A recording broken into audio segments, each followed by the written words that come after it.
ก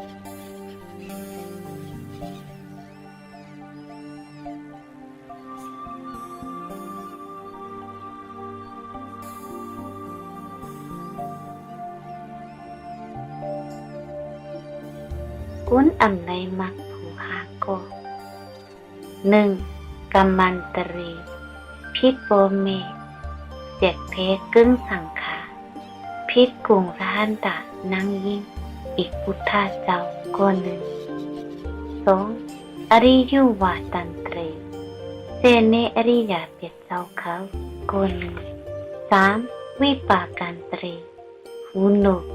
ตาหมดอ้าอังตีนพุดมือขาดมาหน่อยต้องอันนิ้วมืออันตีน10ข้อ4. ติทันตรียุงพึกกือผีปึงผีมิสาทิฏฐิข้อ5. ธรรมันตรีในศาสนาพุทธาเจ้าไหนอำแรงมากโผเจ้ามากโผอันนี้อันโหลาดหนังข้อเนื้อหาก็2ป้าเมื่อหือโปอัมป้าซ้ำคัดเสหิตามักสีโผสีอัมมักหนึ่งก็โผหนึ่งตักตีไหลห้างก้นไหลมักโผหาก็ซ้ำ1. ไหลขาว 2. หันห่าง 3. ยินเสียง 4. ทอมหันซื้อนา5. คิดเอาในยาวไล่ข่าวปีปากใบ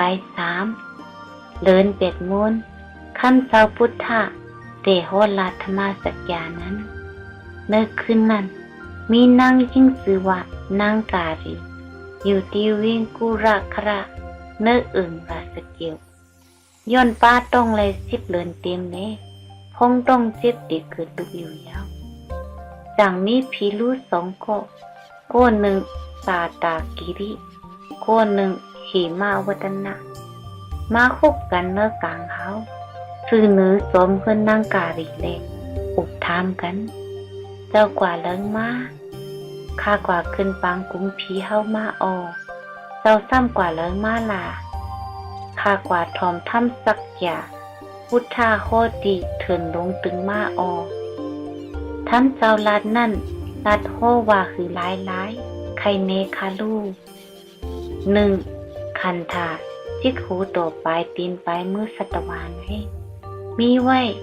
ลองเกิดเท่าปีนตายฮักกันผัดลิบผัดตายสร้างกันอยู่โฮมกันซื้อในเป็นตุกขาเตยาวตีเต้มันคันธาหาเปิงในคุยเป็นตุกขายาวหรือสิตุกขาสัมมีสัง 2. อันไรมาตุกขาในย้อนอวิสสาตั้งหูผิดเลตัณหาตั้งเคยไลคุมห้อมกันสิก่อสร้างเป็นไม้ยาว 3. ตีหูผิดเลตั้งเคยไล2ตัวตัณหาอวิสสาหมวดเย็นนั้นห้องว่ากิเลสะนิโรธายาว 4. ตาดีเคยอวิสสาตัณหาตั้งอ่ำหูเลเคยไลซ้ำป้อหมวดหายไว้เย็นนั้นดีไลมีสินเสรินิมผู้หันตุกขาจัดสั่งดีไลกัดยินว่าไหนใครเนกันเลนางการีก็เอาเฮ็ดอารามสีว่าโอ้โคลาธรรมเจ้าพุทธานั้นใส่เตโนว่าไหนโอ้ว่าลูกมันนางเกิดพุ่นยาวทุกเป็นโสดาบันอริยากว่าวายมากกว่าเป็นลูกยิ่งเงาเจ้าพุทธายาว 2. หันห่าง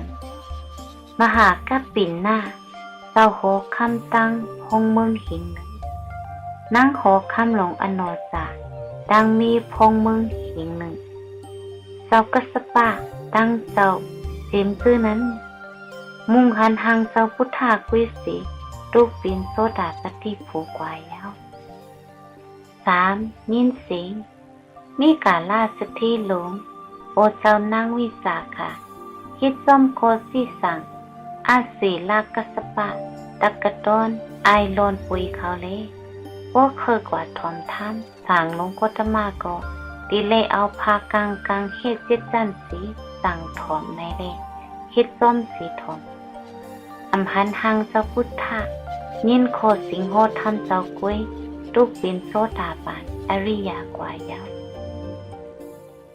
4. ถอมพันซื้อนาอนาถาปิน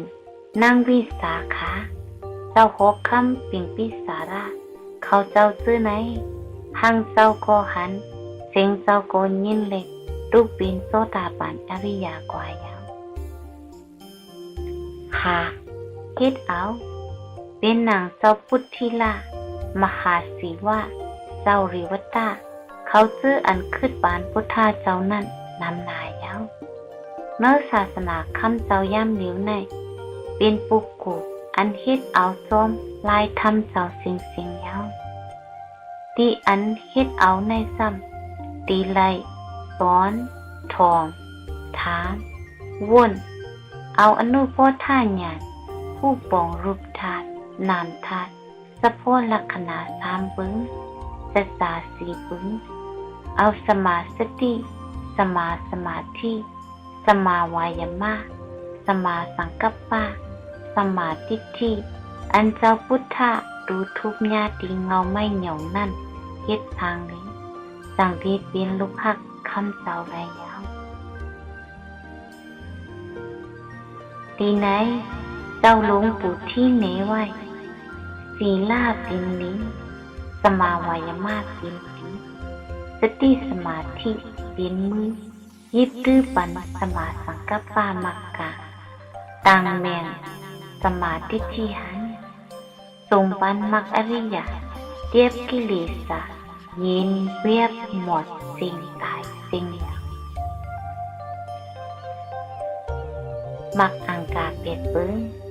เครื่องยึดตื้อไหลมักอริยะเขาเจ้านั้นมีไว้สัมมาวาสะตั้งหลาดหลอดกวสีตุจรึก4 ปึ้งหลาดเนยทำฐานเนยทำสมากัมมันตาตั้งเฮ็ดหลอดกายาตุจรึก3 ปึ้งสมาอาจีวะตั้งหาลิงต้องหลอดวสีตุจรึก4 ปึ้งกายาตุจรึก3 ปึ้งหลอดตุจรึก7 ปึ้ง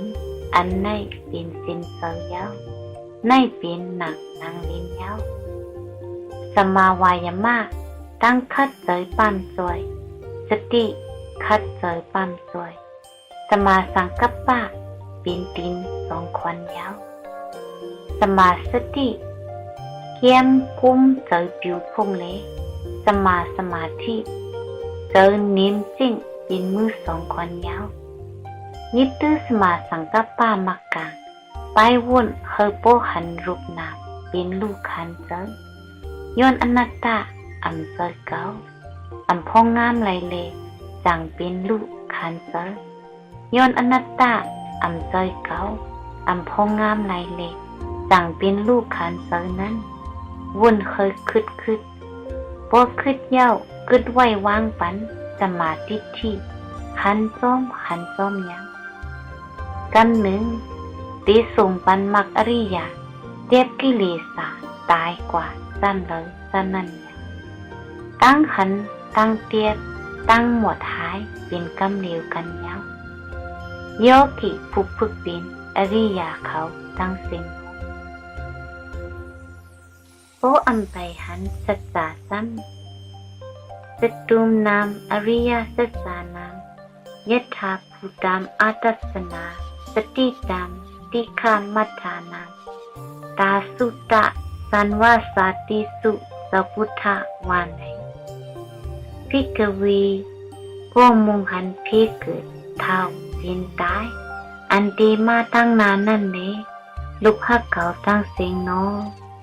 สตุมนาม4 เปิงเสียงเนอริยสัจจานามทำอันอริยะเขาผู้หันถึงนั่นอำนั้นโอผู้หันถึงตาเป็นอริยะเจ็ดเจ้านั้นยถาภูตามซื่อเจ้าอยู่ตาสีอำเรียกลายไข่ขึ้นเลยตั้งคู่ในอาตัสนาอำเอามักอริยะผู้หันถึงไว้สิ บุคคลผู้นั้นที่ขมัดฐานามเข้าตั้งสัมสระขันเซิงยึดยาวหยาบยากตาสุตาสุนวะสาติสุปีนเกิดเท่าตายเนื้อสินตั้งสัมสระขันเซิงสติตำอำกึดอำลือสืบปีนไว้อยู่อำถัดไว้เย็นหายในเย้าว่าไหนช่วยเอาตาขอถามสู้ผ่านเนื้อเลือน6 มนผีปากไป48นาเจ้าพุทธาเฮาตีเป็ดวางไว้ขันธาทุกขาสิซิมจัดผีคนจัดสังเขาอนุปาติเสสานิปานมีระหันปริปากสู้ผาดเขาวัดเพียวมาย้อนถามพุทธาเจ้าโพสมณะยินุโคอากาสีปตามนามะอัตถิอิโตปหิทธะสมโนนามะอัตถิสังขาราสัสตานามะอัตถิอิเมปันหิปุสิตังโพสมโนโอติคาเจ้าระหันลงติคาโนยินุโคเฮ็ดหือซ้ำอากาสีเนื้อกลางเฮาไหนอันนั้นอันนกเขามินกว่ามาเนื้อกลางเฮานั้นประดามนามะไว้ตีนเขาอัตถินุโคมีอยู่หือโนอิโตไว้ศีศาสนาเจ้าระหันเฮานั้นปริธาศาสนาภาษาต่างต่างเปิงเขาสมโนนามะอันมีชื่อว่าเจ้ามักสีเจ้าผู้สีระหันเมียนอธิโคมีอยู่หือโนสัจจตาอันอำลูอำแนวมันกึมอยู่ตั้งเซ็งเลยสังขารานามะอันมีชื่อว่าสังขารารูปนามขันธาชื่อไหนอธิโคมีอยู่หือโนอิติอิเมปันหิเต็มอันว่ามาความถาม3 ข้อชื่อไหนปุสิเกาคาสุภาถามเจ้าระหันหลงเฮาตีขายาวข้อโตอากาสีวาปตามอัตถิสมโนนัตถิปาหิรีปาปัญสาภิสตาปัจจานิปัญสาตถาคตาสังขราสัสตานัจจิอัตถิพุทธานะเมนนิตันติอุพัตตาถอนตาอากาสีเนื้อกลางเฮานั้นประจามนุกระหันรสิอันไรสารเขาเม้นกว่ามาเลไว้ตีนเขานัตถิอันมียาวปะหิรีนกศีศาสนาเขาเจ้าเลเนื้อศาสนาภาษาต่างเบิ้งชื่อนั้นสมโนระหันอริยเจ้า12 ตัวในนัตถิอันมียาวปัจจาผีสังกุลสัตวาตั้งเสียงในป้าปัญจาพิรตามูลส้มโลภะหมานะดิทธิ3 ปึงตั้งเสียงเลตถาคตาคือเจอเนียนนาพุทธาเจ้าเขาปุดกีเป็นมาตั้งเสียงชื่อไหนนิปัญจาเอามักสีเปิงเทียบพุทธสุดหมดยาวสีสัสตาเตเอาเพียงลิ้นน้ำลอยเนโลกาตั้งสิงต้นตามันกึมอันลูอันยาวนั้นสังขาราอันเอากามเสรอุตุอาหาราสีเปิงสีเตตั้งปินมาขันธารูปนามเล้งนัตถิตีมันกึมอันมีตั้งสิงยาวพุทธนามินมีตำโคตอบเกเขาเจ้าพุทธาหมอกลาดเนมามีหนังในยาวระหันหลีตอน12 เจ้าอันวานั่นสังอาจาระมักพึกตื้อกำเฮปิน1โสตาปฏิมักเจ้า1 2โสตาปฏิภุเจ้า1 3อยู่ที่โสตาปฏิภุซ้ำพึกเฮปินสกตากามีมักเจ้า1 4อยู่ที่สกตากามีภุ พึกเคยเป็นอนาคามีมรรคเจ้านั้นหากอยู่ที่อนาคามีผูกพึกเคยเป็นอนาคามีมรรคเจ้าหนึ่งคุกอยู่ที่อนาคามีผูกซ้ำพึกเคยเป็นอรหัตถมรรคเจ้าหนึ่ง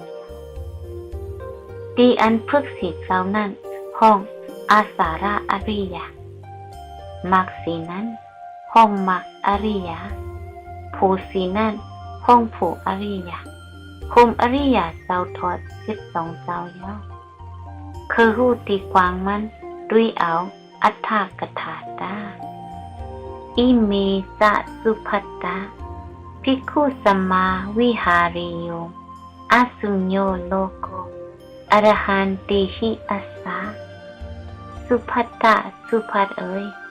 โปอัมปองเจอมาถามเกาเลยดีเกลิตซับเลี้ยงนี้ทอมเอานิลิตาอิเมสะภิกขุนับอ่าน12เจ้าเขาสุรหันสุนันสัมมาวิหาริโยอยู่ส้มอริยมักอังกาเปียดเปิงนิลิงามสันโลโกเนโอกาสะโลกะผุงคงกลางในอรหันติหิเอากิเลสะสิ่งยุดมุดขวายเย้าเลยเจ้าระหันตาเขานั้นอสุญโญตื้นอ่ำหายหลายไว้วันไหลสุภัตเอ๋ยในโลกาหลงเมืองกุนไหนเผยโกยเย้าโออยู่ส้มอริยะอังกามักเปียดปึ้งอันเกาเจ้าเฮ็ดหาอะไรมาสิตำวางไว้ปันนิซึ้งระหันตาอันวานนั้น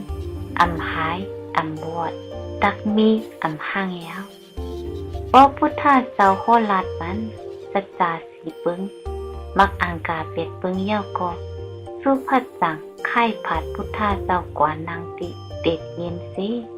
วุ่นโจมด้วยโจมสมาสังกัปปะสมาธิที่อันเกิดขึ้นมาเลยเอาอรหัตธรรมะเทียบกิเลสะเป็นยหันตากว่าเป็นลูกลื่นมือเจ้าพุทธะมีอายุสายเจออยู่นั่นยาวเพราะสุภัตเป็นอรหันตายาวพุทธะเจ้าก็ไข่ถอดเจออรหัตโภเขาสู่อนุปาทิเสสานิพพานสิซิมสัตผินสางสัตกูลขวายยาว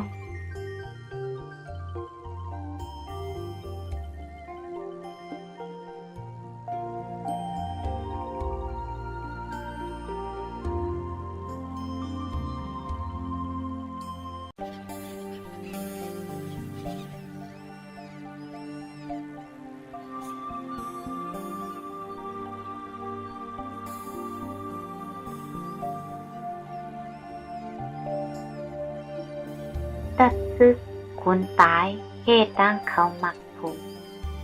อาสาระอริยเขาเจ้าในเพราะว่านี่เป็นต้าญาตั้งคู่อันอิ่มซานพยาญากูพีคันธาทุกขาลงขึ้นเฮี้ยงเหยิงมาอันจังคุบทุกตัดซึกคนตายซื้อเหตุตับไว้ตั้งเขาจู่มักผูสีเปิงนั่นยาวกามารติงคุปปีภาษาพิรุมาโนทีนามิธรรมวิสิกิสังกุกสัมอุปสติ1. กามาเจออุทธัจจะอุปจามอัมภัตอารามกามาหาปึง 2. อารติงอัมมุนจอมอารามกรรมฐาน 3. คุปปีอัมอึบตั้งกินไรต้องไม่เคยกิน 4. ปาสาว่าเป็นเพศเป็นผีมาหลอกมาจาม 5. พิรุโกเหตุ่มคนนือสาร6. สัมมโนมีเกากุ้ยเฮ็ดไหลกรรมไหลเกิดเจออัตตา 7. ทีนาคาน 8. มิทะเหงานอน 9. วิสิกิสัมตีไลอำได้คือโกอำหูน้อง10. กุกจำขี้เงาเคยให้นินผ่านเนื้อหนังอันลาดเนมา10 ปึงในปวิปัสสนาญาณเกมาซ้ำสั่งเป็นมา4 ปึงเลยโปมันโปมาโกโล ลูเอาสมาสังกัปปะวุ่นเสยปันดีอนัตตาอำจอยเกาอำพองงามไหลนั่นเฮียงกับตามสีว่างปันสมาธิที่ดุยตาตีจังคำป่นไหลยุ่งยาวโลกะสุดดีเลยไว้ศีศาสนาเจ้าพุทธกัสสปะลับหายกว่ายาวมีเจ้ายศีเจ้าหนึ่งหรือว่าโลกาหิตะไล่สารอภิญญาณเพ้อภายนะดูยืมหมักกองป่นเงาตุนฐานนั้นมันบ่กว่าฮอดจะเจ้าละตึกขอบเป็นเปมายาวมันกว่าเฮอป่นโลกาลงในเฮงปีโกอำป่นไหนโตถึงอายุมันเสียงตายสิมือปีนเนอเมืองสางปุ่นยาวถึงปานเจ้าพุทธโกตมาเฮาในมันลงมาถามว่าโลกาลงไหนมันสุดตึกดีแล้วคิดคือกว่าเฮอป่นทานนังไหนเจ้าพุทธตอบว่าตาป่นออกโลกาลงพอดีสุดตึกนั้นขี่ล้อมาล้อน้ำมันล้อไฟเลี้ยงมิ้นคือเปซึ่งคือกว่าก็อำพอดไลดีสุดดีป่นเสปอโลกาหิตาตะกาคนสังเอ้ยว่าเคยป่นซ้ำตีไลขี่คืดทำจักยาอันเก่าพุทธาฮิตไว้โมไว้อันว่ามักอังกาเปียดเปิงนั่นกุ้ยในยาวยถาปุลกรรมยถามริสิกรรมเอวมอาวคันตัมโลกันตัมมัสสุราสานาปัสสติภิกขเวลุกหักเกาโนยถาปุลามกรรมรูปวายโยธาอันเป็นซ้อมเสยนามทำเจ้าอันป้องเวียบอยู่นั้นซึ่งหนังปุ้นปกน้ำป้องยาวเวียบยาวป้องสืบกันอยู่นั้นยถามริสิกรรมเหมือนหนังเม็ดฝนตกมาตื้อใส่ลิ้นยาวเอวอมซ้อมหนังสะพอรูปหนังอันลาดเนมาทรงเปิงในอาวคันตัมโปหูหันจอมดีงามโลกันตัมหันหวัดถึงตีโลกาสุดเสียงยาวเอวอมโปหูหนังไหนซ้ำมัสสุราจาคนตายนั้น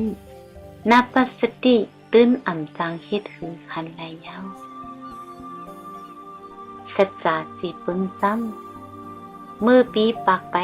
3วันเลือนเป็ดมุนนั้นเป็นวันเจ้าพุทธาเตเงาหมอกลาดทำเจ้าวันดังสุดยาวทำเจ้าในว่าทำจักยาในยาวอัฏฐกถาเขาว่าทำผงมิ้นว่าไหนผู้เดมลิกเตเคยว่าขอบตรงทำเจ้าในยาวความทำเป็ดเหมือนสีหิงอันเจ้าลาดคือนั้นอำออกผัดเนอตรงขอบจะจ่าสีเบิงเล่จังว่าขอบตรงทำเจ้ายาวอีจามโคปนาภิกขเวทุกขามอริยสัจจัมสาติปิทุกขาสราปิทุกโคมรณัมปิทุกขามปิยิหิวิปโยโกทุกโคอปิยิหิสัมปโยโกทุกโคนานาภาววินาภาวปิทุกโคยัมปิสัมนะลัพพันติตัมปิทุกขังสัมคิตตีนะปัญจุปาตามนักขันธาปิทุกขาในเป็นทุกขสัจจาภิกขเวก็มุงหันพีเกิดเท่าเป็นตายอันดีมาตั้งนานเลยลูกฮักเจ้าตั้งเสียงเขาเนาะอีตามโคปนาตีเตมันซ้ำทุกคำอริยสัจสามตั้งขันใจหลงอันอริยาเขาผู้ขันถึงไว้เลยสัจจาทำเจ้านั้นสาติปิอันไรต่างเอาสันติในโคทุกคำเป็นตั้งขันใจหลงปึงมือยาวสราปิอันไรเท้าในโคทุกโคเป็นลองขันใจหลงปึงหนึ่งยาวพยาธิปิอันไรเป็นไข่หนาวในโคทุกคำเป็นตั้งข คันใจหลงปึงเนียวมรณามปิอันไรตายตึดขาดร่วมถุยเจอในโกทุกคำปีนลองคันใจหลงปึงเนียวปีหิวิปโยโคหักกันไล่ผัดรีบผัดตายในโกทุกโคปีนลองคันใจหลงปึงเนียวอาปีหิสัมปโยโคตั้งกันไล่อยู่คมกันในโกทุกโคปีนตั้งคันใจหลงปึงเนียวตามปีทุกคำอันว่ามาตั้งคันใจหกปึงไหนยามปิดซ้ำมุงมองอย่าเคยคุบหญ้าอันว่าไหนนาละพันติตื้นอ่ำไรยาวห้องสามคิดดีนะมาเอาตีเก็บมันเตซ้ำปันสุปาตานักคันธาปิรูปธาตุนามธาตุอันจับเอาตีคันธาเป็นญาธาปืนตีตูสัตวาเขานั่นค่อยทุกขาเป็นทุกขาสัจจะอันอริยาเขาคู่หันถึงนั่นยาวแต่เอาสาติโดดถึงวินาเพราะว่าคุกปึงนั่นเป็นปัญญาเยาวพุทธาเจ้า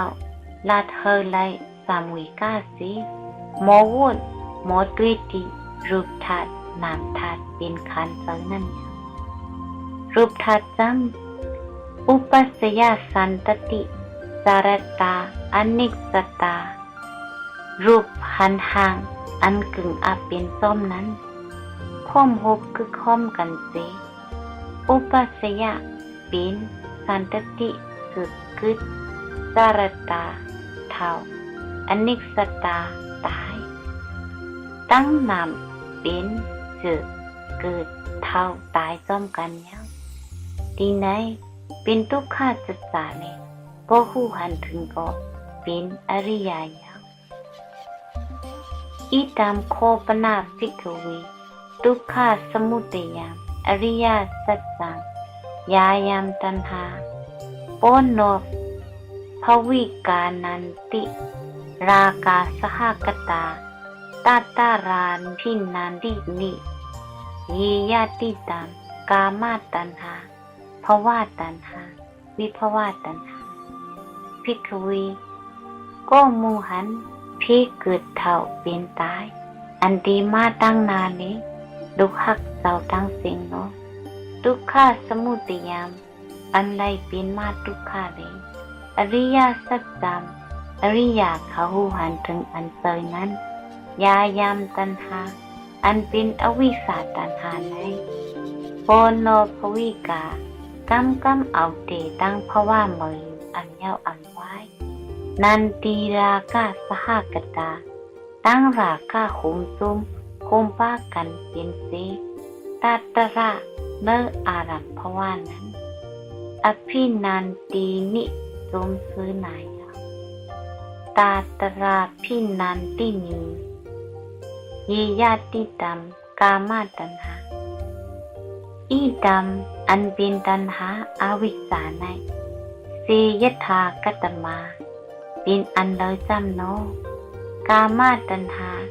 อันซับยินกามาอารามนั่นในสังเพราะว่าตัณหาอันซับยินเพราะว่าตีปินสึกกว่าสัสตาติทินั่นในสังวิภวะตัณหาอันซับยินว่าโอตายเย้าโกเย้าอันว่าอุกสีตาติทินั่นในสังอีจำโคปนะตัณหาสามปึงในทุกขาสมุทัยามเป็นรองตั้งอันเอาเป็นมาทุกขาตรงกองกันนี้อริยสัจจำโพหูขันจำเป็นธรรมเจ้าอริยาเขายาวอันนั้นอริยาเขาคู่หันถึงยาว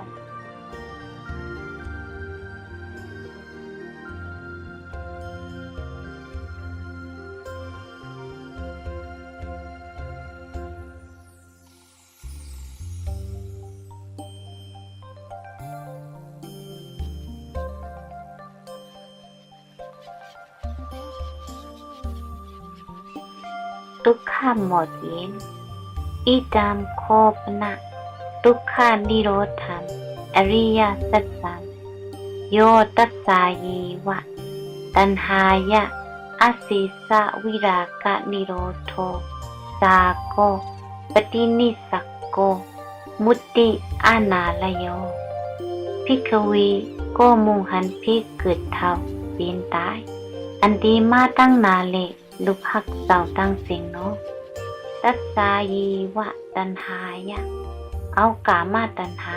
เตรียมซื้อในสีโลภะมานะทิฏฐิโมหะอาหิริกะปนตตปะอุทธัสสะโคมปินตัณหาอวิชชาเขาซื้อไหนโยอาศิสาวิรากะนิโรโธอังเกิดอังข้างหมดหายกว่านี้เป็นนิพพานธรรมเจ้าเย้าสาโกปฏินิสักโกเป็นที่พาเปียดว่างไว้ตัณหาอวิชชาและนิพพานธรรมเจ้าในมุตติเป็นที่หลอดออกญาณเป็นเละนิพพานธรรมเจ้าในอนาลโยเป็นที่ภาพผัดญาณเป็นเละนิพพานธรรมเจ้าในอสิโคมีเตอยู่อ๋ออีตามปนะตีเตมันลองกิเลสาเลือดไม้อันมีเย้านิพพานในทุกขานิโรธธรรมทุกขาทั้งสิ่งหมดเย็นหายอริยสัจธรรมเป็นที่อริยเขาผู้หันถึงไว้จัดสาทำเสาเย้าน้องตาเหตุเห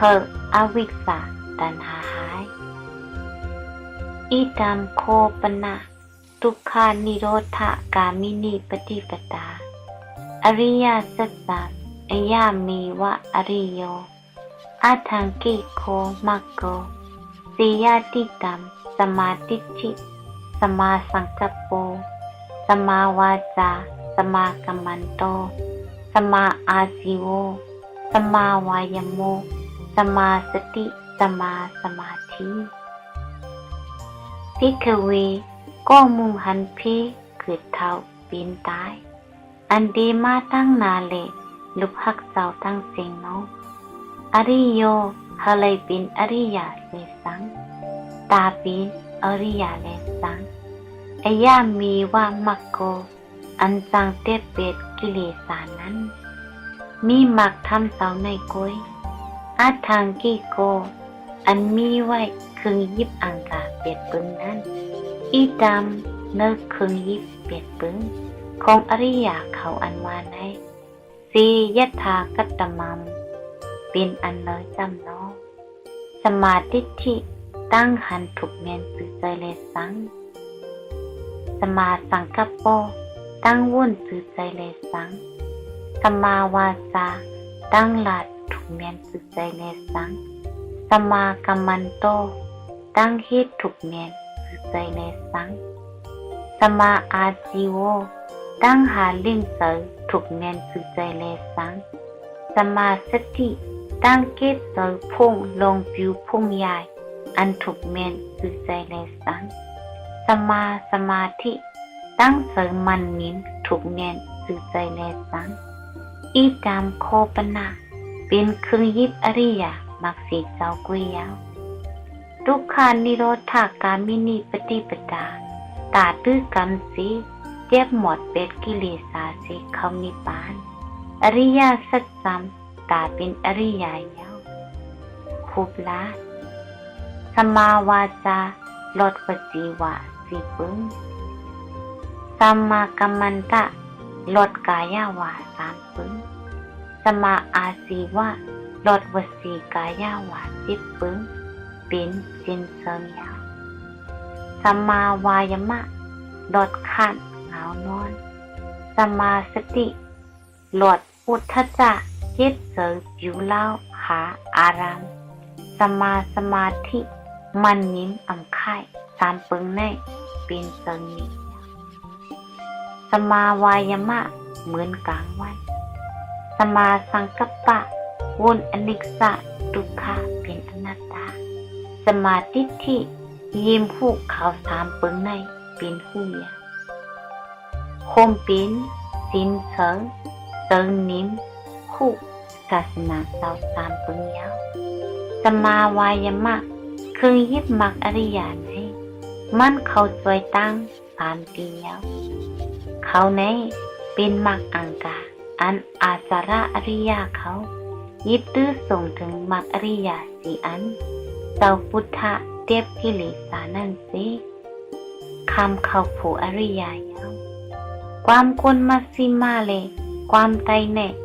ตุกนาตุกหลังกันเลยตีในตีลานเนส้มความไตเฮายาวมักกิจสาสิ 1. ภาวนากิจสมาวายามะสมาสติสมาสมาธิสมาสังกัปปะสมาธิจิเพตือ 2. ปริญญากิจร่วมมือกันหนังนั้นเตียตัดหูโตสัจจามะอังกา 3. ปหานากิจร่วมมือกันหนังนั้นมะอังกาเปียดวางกิเลสา 4. ทัศสิกรณากิจสา3 ปึงคิดเย้าโตสือนาสิฝึงวัดดีหมดมักสงนิโรธะผูยาวเอาสัจจะกิจสะกตาญาโอน3 ปึง 1. ถูกลีเพตื้นตึกเพตื้นอยู่เพตื้นเย้าตูลีสัจจาญา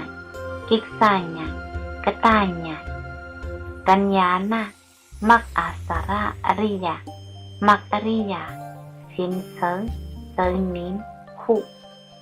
2. ถูกเตียบตัดหูจากทุกขะตึกเตียบหูอยู่เตียบตัดหูยาวตูลีนี้สัจจาญากิจสาญากตาญากัญญานะ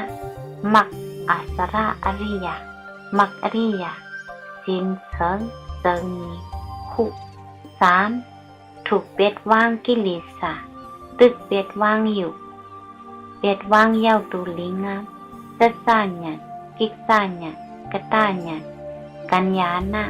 มักอาสาระอริยะมักอริยะสินเสริญเตินินหู 4. ญาณ3 ปึงนั้นถูกคิดเฮยเย้าซื้อนาตึกคิดอยู่คิดเย้าตูลิงามซื้อนาเย้าสัจจาญากิจสาญามักอริยะกตาญาอาสาระอริยะเตินินหูผู้อริยะหูการกันดังวิปัสสนาญาณ 1. ภาวนากิจการเพศตื่นเคยลดคัดเจอมุสิตุกามุตัญญาคัดเจอพึกพรด้วยปฏิสังขารญาณอำขีอำซุ่มอำหักอำสร้างสังขารุปขันธ์